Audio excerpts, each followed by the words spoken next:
Chinese New Year, masayang ipinagdiwang ng mga Filipino-Chinese community. Tunghayan sa ulat ni Jeric Pasilyao.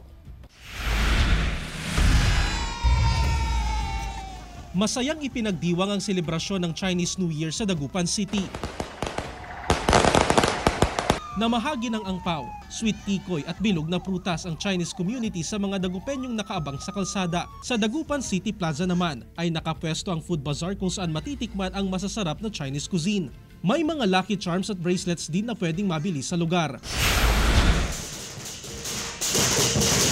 Makulay, maingay at masaya ang naging selebrasyon ng Chinese New Year sa isang mall sa San Carlos City, Pangasinan.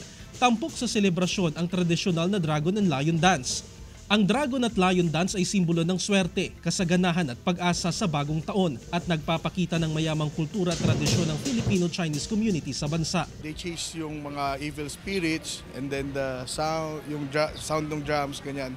So yun yung nagtataboy nung masasamang spirits. So yun yung paniniwala nila. Kaya pagdating ng Chinese New Year, nagaganito tayo para mataboy yung mga negative energies.